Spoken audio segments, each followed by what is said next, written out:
Welcome to the Christian Science Monitor for Friday, July 17th. My name is Pam, and let's begin with our first article. Amid Spike in Crime, a Question of Who Owns the Streets by Patrick Johnson.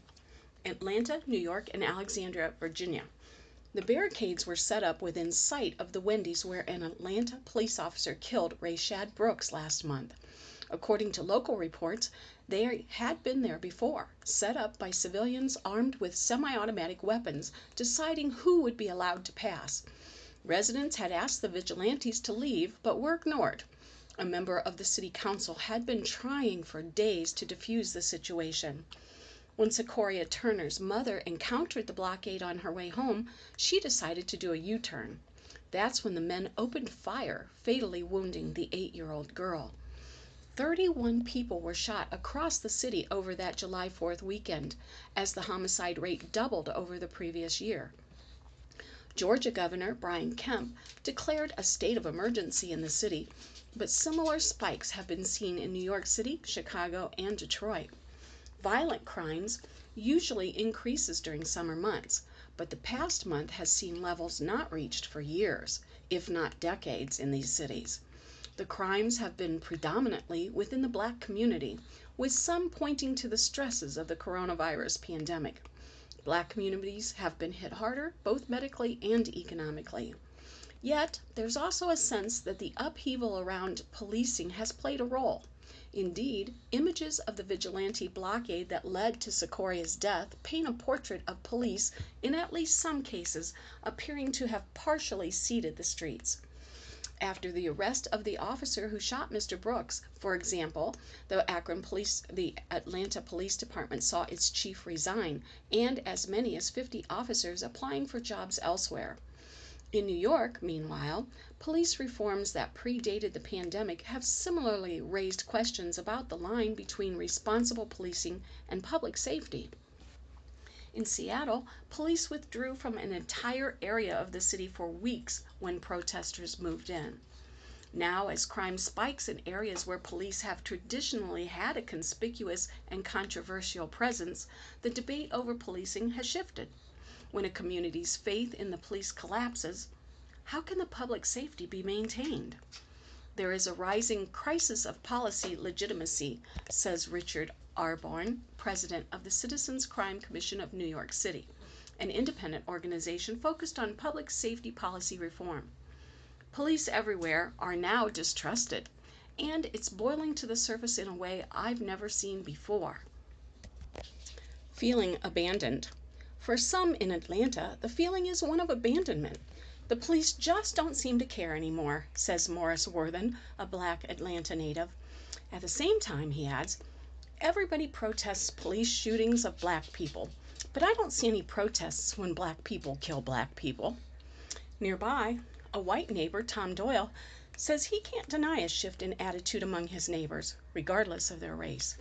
If the police back off, there's really only two things left to do: defend yourself or be a victim, says Mr. Doyle, who says he sometimes carries a gun. But the police feel abandoned too, says Thaddeus Johnson, a Georgia State University criminologist who spent 10 years as an officer with the Memphis Police Department in Tennessee. If I'm an officer right now, I'm terrified to do anything, he says. The reason I left the police force is everybody I arrested looked like me, says Mr. Johnson. There are a lot of Black officers who are conflicted like that. My God, what am I representing? What am I doing? Personally, he doesn't feel any less or more safe as an Atlanta resident right now, but he does see a city separated by fear, demoralized police on the other hand, scared and mourning communities on the other. As a Black man who has been on both sides of this, my God, I can see both sides are suffering, but as neither one can see the others because of their own suffering, says Mr. Johnson. The picture in New York. In New York, which has the country's largest police department, the crime rate still remains a fraction of what it had been in the 1990s and early 2000s. But for the past few years, the New York Police Department has been scaling back much of its signature broken windows method of policing. The theory maintains that enforcement of relatively minor quality of life violations will create a sense of order that in turn brings down more serious crimes. Black and Latino neighborhoods bore the brunt of that effort. However, the community pressure forced the city to reform its focus on penny ante violations. This year, New York City police officers have made about 40,000 fewer arrests compared with the first 6 months of 2019, even though gun arrests have remained nearly identical. That makes the story surrounding the current spike in violent crimes in New York much more complicated, says Mr. Osborne of the Citizens Commission. Shootings have been trending upwards since December, and recent moves to ease criminal bail for nonviolent offenders have lowered the population at the notorious Rikers Island City Jail. Mr. Osborne wonders if it's a question of the narrative being received by those who might be inclined to commit crime. Was it that a sense of impunity started to go up? Nationwide, the pandemic, the sputtering economy, and armed demonstrations by both white and black gun owners have all fed a sense of anxiety, fueling record high gun purchases, says David Hemenway, a gun data expert at Harvard University's School of Public Health. The confluence, he says, can give Americans a Mad Max lens on 2020. Call it blue flu or whatever, says Mr. Johnson of Georgia State University. Whether a police pullback is real or perceived, the cost of criminal activity are less now, and some people will see opportunity. When people don't trust police or don't feel the police have their best interests at heart, communities may start taking matters into their own hands, he said. Guns and Black America. Count Brother Charles, a black gun rights activist in Charlotte, North Carolina, as part of that community. We're seeing law and order evolve in front of our eyes, and it's very powerful, he said. Many of his friends in the black gun movement have watched armed demonstrations by largely white gun owners with dismay, sensing a racial divide in demonstrations of our heritage and our rights. They have also balked at a Black Lives Matter movement that he says many see as infiltrated and ineffective. Their response? Under the Not Effing Around Coalition, or the NFAC banner, black gun owners demonstrated at Stone Mountain, Georgia, site of the world's largest Confederate monument. They called out arms and white supremacists to either join us or fight us. The NFAC also provided security for the sister of Mr. Brooks, the Atlantan slain by police, and patrolled the neighborhood outside Brunswick, Georgia, where Ahmaud Arbery, a black jogger, was killed by 3 white men in February. I'm raising a little 11-year-old girl, so yes, I'm concerned about the direction the U.S. is going, says Mr. Charles. Even with 1,000 armed black people marching on Klansman territory at Stone Mountain, I don't think we have the money or the firepower to compete with the other side's military, the white supremacists. They've got a lot of guns. Black Americans have struggled for centuries to claim the same Second Amendment rights as white Americans. Early gun control was intended to make sure white people kept the upper hand over enslaved people. After emancipation, white leaders wrote laws that made it more difficult for black men to carry guns in the Jim Crow era. In 2020, we have to act as though these constitutional principles were sufficiently flexible to apply to everybody, but as we well know, the Second Amendment is not intended to apply to armed black men, says Gerald Horne, a historian at the University of Houston and author of The Counter-Revolution of 1776, Slave Resistance, and the Origin of the United States of America. That's why this spectacle of armed black men is terrifying to many, because the contradictions are catching up. Yet, gun violence has taken a toll on black communities too. Atlanta City Council member Michael Julian Bond called the recent rash of violence in vitro racial self-hatred.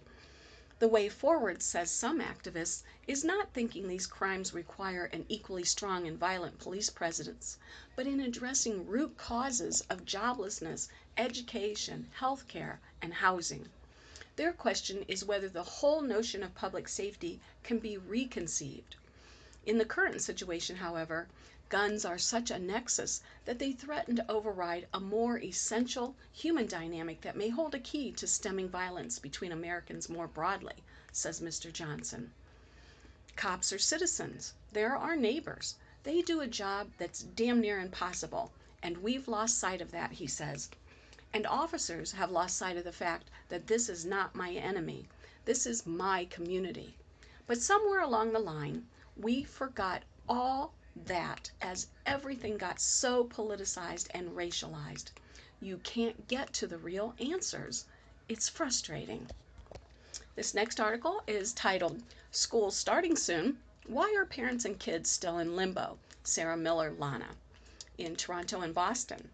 Carla Hayward, a working parent in Newfoundland, finally got back to her office in July while her daughter has come home from camp each afternoon. As Mom puts it, sweaty and starving, just as I want her to be. Yet, when she looks ahead to the fall, she has no idea if she'll still be at the job in marketing that she loves, because her 5-year-old might be stuck at home again.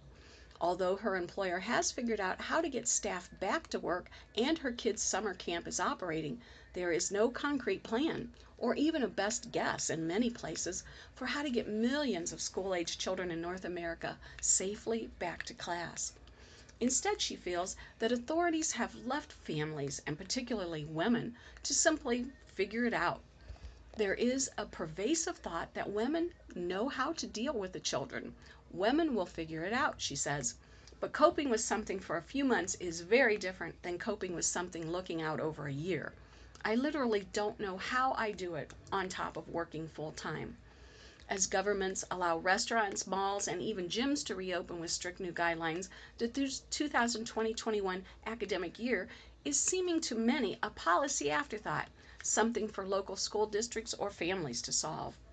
In the United States, the debate has surged in recent days as President Donald Trump has pressured governors to reopen schools in person come fall. Yet with COVID-19 cases climbing across many states and several large urban school systems already announcing plans for online-only or hybrid instruction, a full return to school appears unlikely to occur for many students.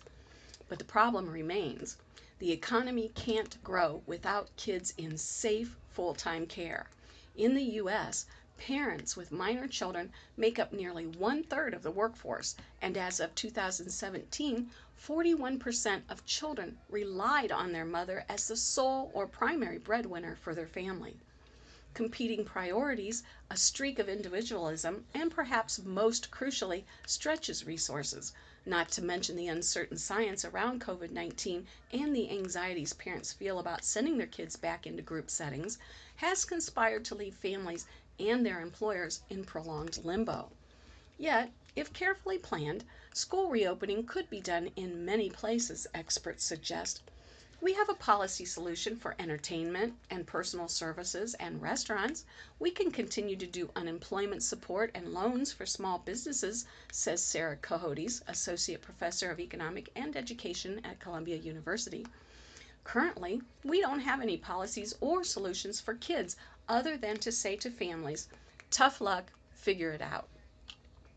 Competing priorities. Marguerite Rosa, Director of Eudaimonics Lab at Georgetown University, says schools have fallen down the priority list despite their key role in the economy as default child care. Schools do not generate tax revenues and cost state governments money. And public school teachers and administrators continue to earn their full salaries during remote learning. There wasn't the natural advocacy based to open schools, she said. Dr. Cohodes also believes individualism, particularly deep in American society, plays a role in why schools have not taken center stage in the economic discussion. The business itself can decide whether or not to reopen. You can decide whether or not you feel comfortable patronizing a store or going to get your hair cut, she said.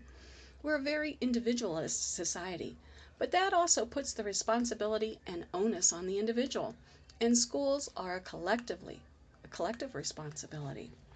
It also makes it hard to plan reopenings as a community, recognizing that bars might need to close now if schools are to open later, says Elizabeth Powers, associate professor in the economics department at the University of Illinois at Urbana-Champaign.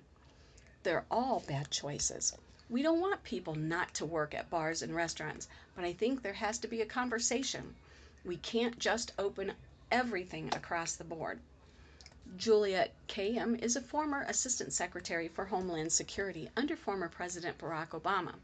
School is not considered essential infrastructure the way communications or transportation are, those systems that separate us from chaos, she says. This was made clear when schools were shut down to flatten the curve with no plan in place to reopen, while states like Arizona or Florida reopened bars and restaurants early despite public health warnings. I think we just did not conceptualize the role of schools in making our society function in the same way that we would if a hurricane brought down an electrical grid, says Ms. Kayyem, a senior lecturer at Harvard Kennedy School of Government.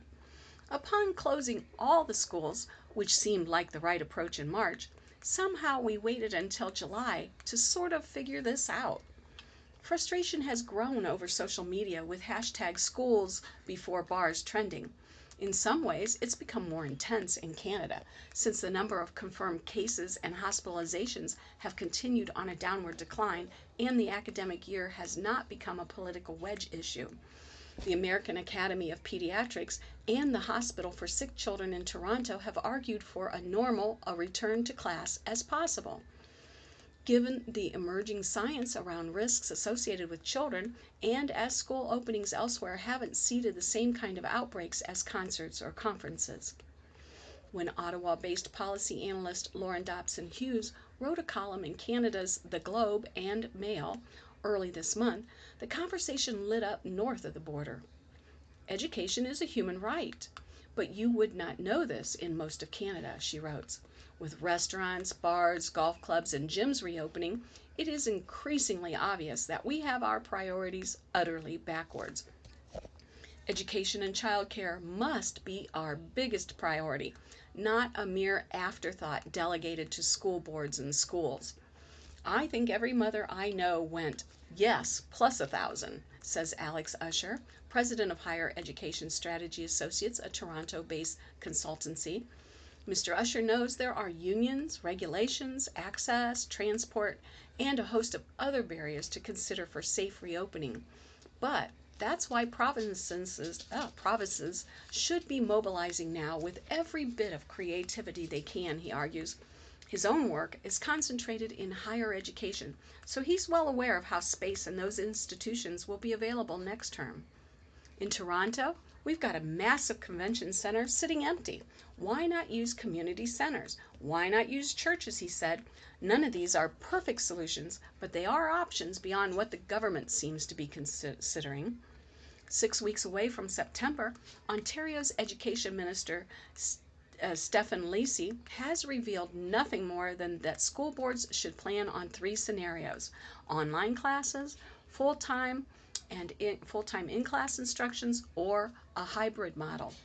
Teachers inside the province's largest school board in Toronto say they've not been given any guidance for the upcoming year. Ontario Premier Doug Ford announced Monday that many parts of Ontario will be moving to Stage 3 this week, allowing for bars and inside dining to resume, and angering parents who say that cases should be kept as low as possible to ensure a safe return to school. A need for patience.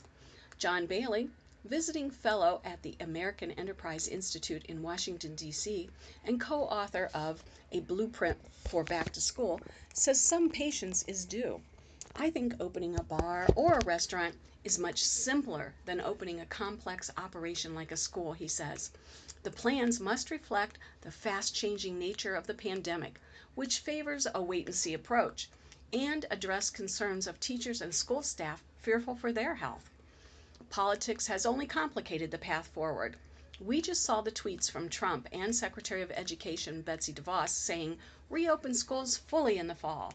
To me, that is politicizing something that shouldn't be politicized. But I do think that outside of those politicized takes, there's this wishful thinking that we can return to normal in the fall, says Dr. Cohodes. We lost our window for that, if it ever existed. When we think about different options moving forward, I think what we have to remember is that we're not comparing it to the school we knew, but a very changed experience. Plus, those who need school to open the most might be the least inclined to send their children back. Much attention has been paid to inequalities faced by minorities during the pandemic, from being overrepresented in frontline work, victim tallies, and among children in poor education outcomes. Yet Carrie Cruz Brueno, a postdoctoral research associate at the Annenberg Institute for School Reform at Brown University, says minority students might find a school setting too risky.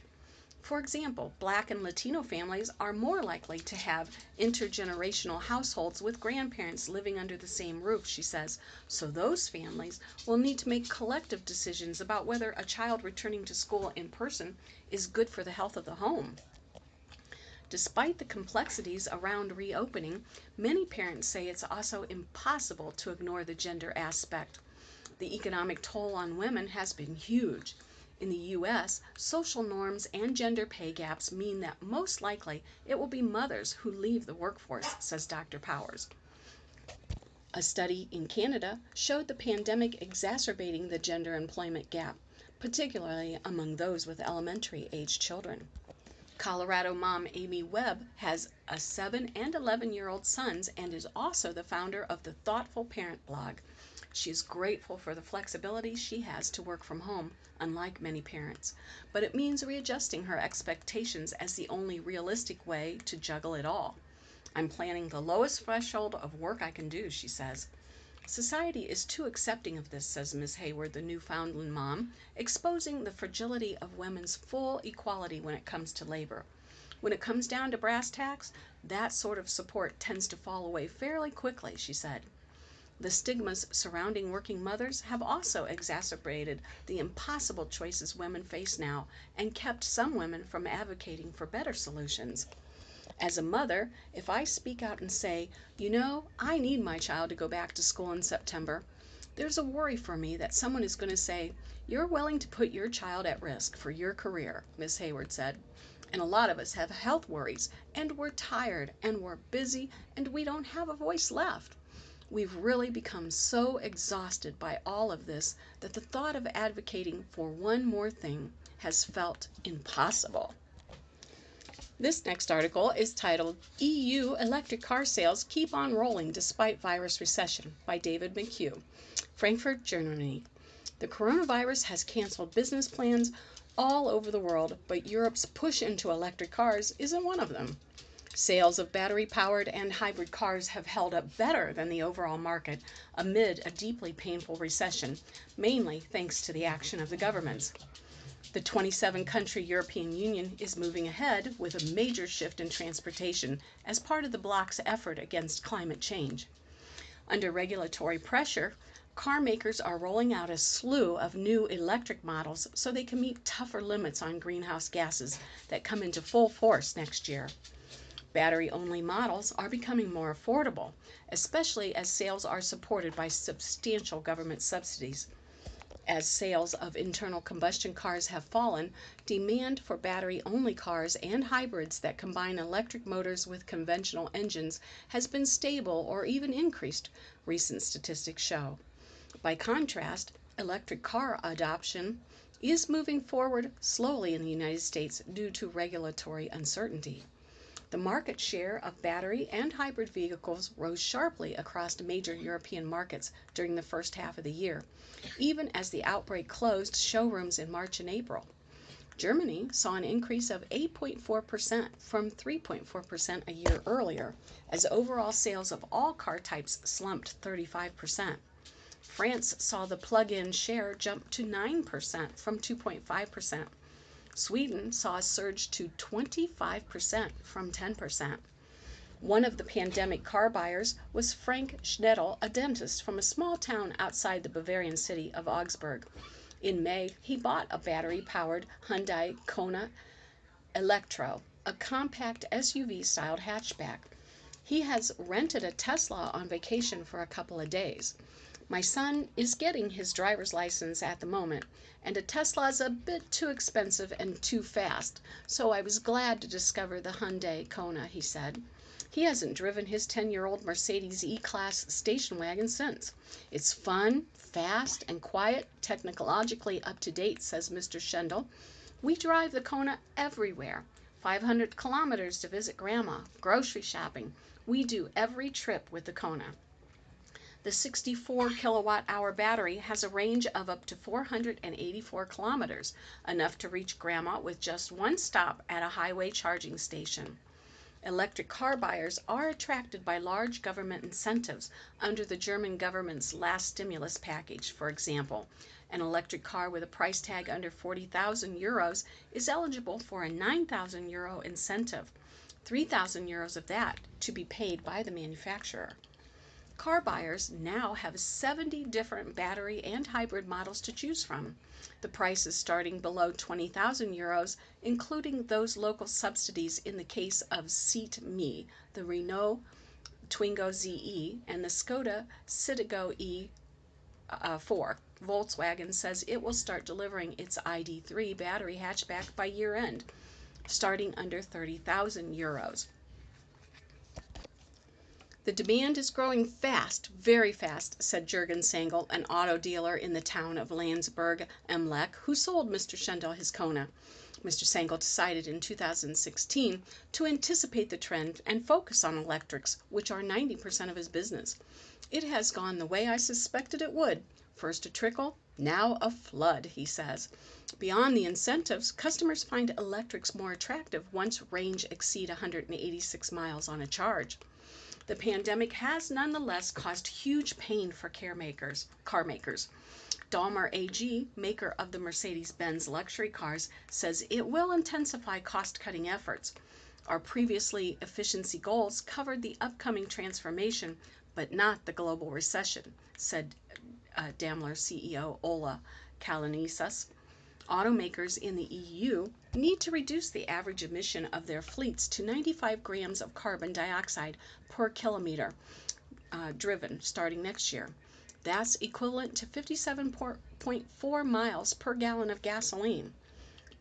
To achieve that, manufacturers will have to lift electric sales from 7% to 12% of the market, according to the advocacy group Transport and Environment.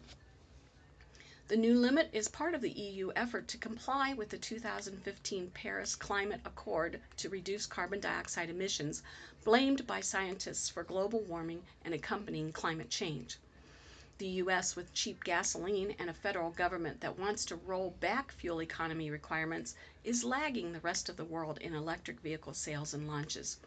But since automakers have to develop vehicles to sell globally, and some companies see electric cars as the future, the U.S. is starting to get more models.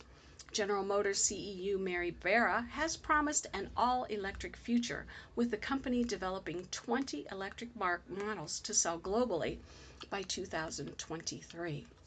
President Donald Trump wants to roll back automotive fuel economy requirements enacted when Barack Obama was president.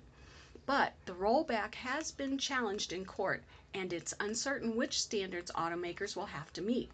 If Mr. Trump loses the election in November, it's possible that Joe Biden, the presumptive Democratic candidate, could reimpose the Obama-era standards.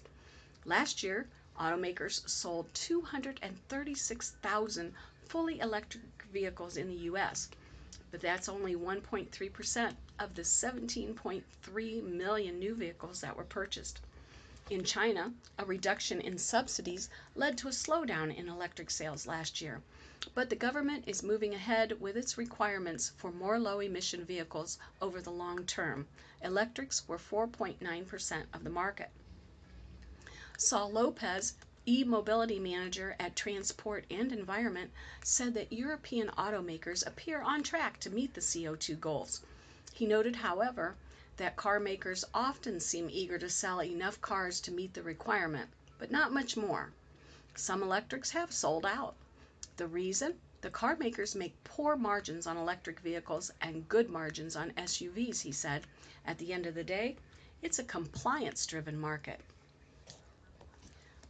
This story was reported by the Associated Press. Tom Krishner in Detroit contributed to this report.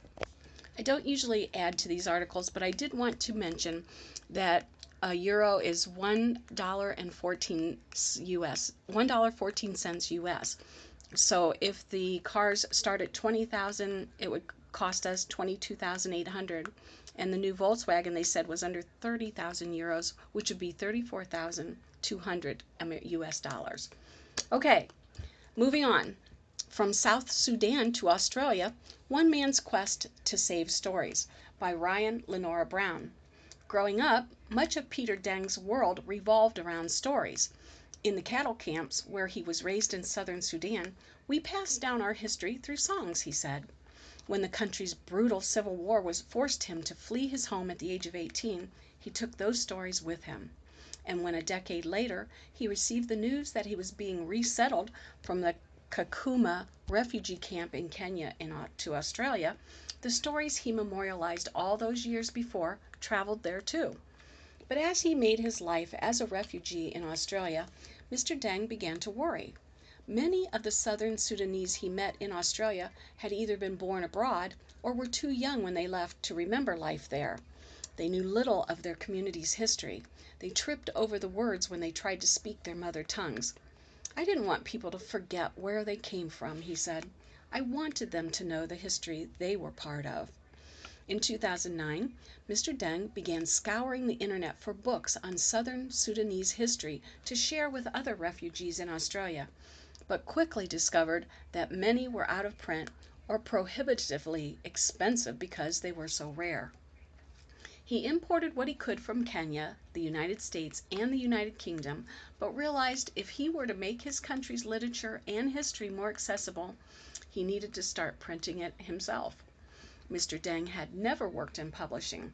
Since arriving in Australia, he'd been an electrician, spray painted the logo of a pet food company on buildings, made pastries, ran a daycare, and started a butchery.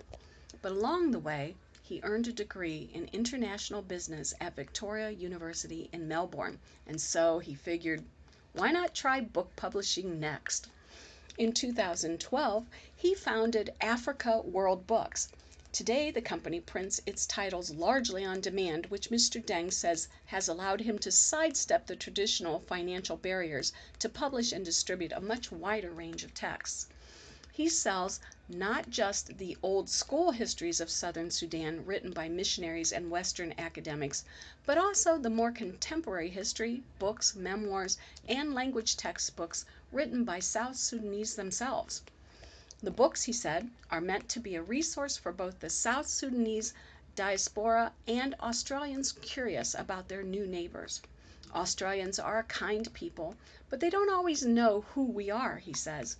Currently, Africa World Books stocks about 4 dozen titles, and Mr. Deng says its most popular are grammar manuals for languages commonly spoken in South Sudan, which became independent from Sudan in 2011, like Dinka and Akoli.